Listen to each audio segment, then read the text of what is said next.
Hi, welcome back to my channel. In this video, I'm going to be sharing my conscious spending. Well, actually, it's more of a conscious saving and investing plan. I'm going to be walking you through how I plan this month is to not spend any of my income so that I can retire at age 56. All right, so let's get started.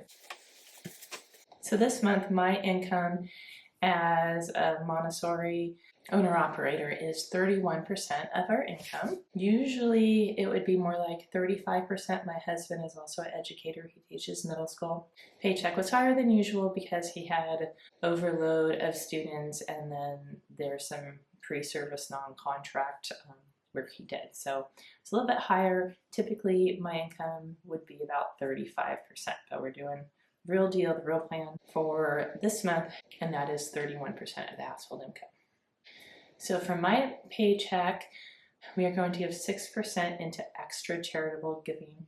So not what we usually give to our place of worship, but this is extra things like if we hear of someone we know who has a GoFundMe account, or there's a charity we want to donate to, that sort of thing. 6% of my paycheck will go to that extra charitable giving.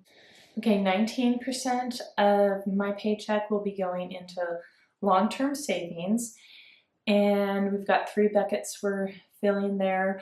One is income replacement, which both my husband and I have pretty secure jobs. I own my job basically, and my husband is a public school teacher with a lot of seniority, so his job's very secure. But we do have our income replacement bucket if something should happen, although we do have a lot of safety nets. We're very fortunate, that we have disability insurance, and he did have cancer once, and we were able to get through that financially pretty unscathed. Not everyone's that fortunate.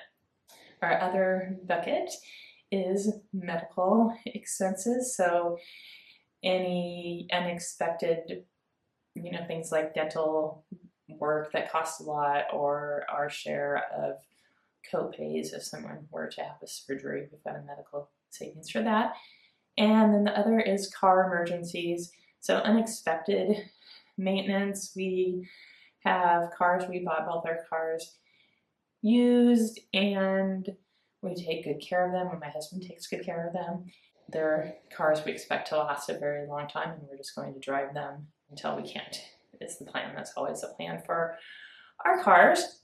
Now is our plan for one of our last vehicles, and a tree fell on both of our vehicles when we could repair, and the other was totaled, and so we did have to take out a loan, which we don't like to do, but we're paying it off quickly.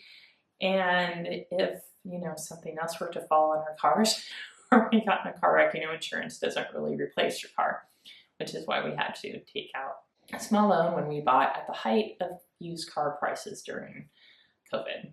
That's our 3 buckets for long-term savings. We'll be putting 17% into extra investing, 17% of my paycheck. Of our combined paychecks, we do 15% every month into our investments. Let me know if you're interested in our specific investing plan. But we do 15% off the top, and this will be an extra 17% going to my Roth IRA just from my paycheck. We will be putting an extra 10% above the usual car payment to pay off that car loan, which we're trying to get rid of as quickly as possible. Could you do me a favor if you're still watching this video and go ahead and click the like button?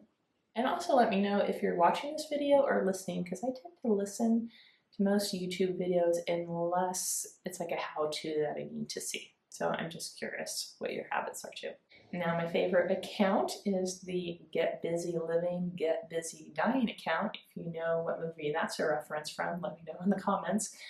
But that's what we call our account, which is basically our travel account. But if we want to go to a concert and it wasn't in our monthly budget that month, we would tap into our Get Busy Living, Get Busy Dying account. But basically that account is for travel.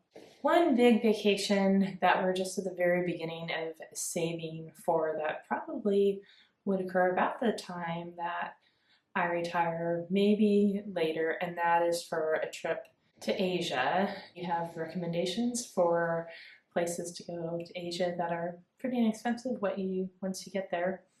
Let us know in the comments.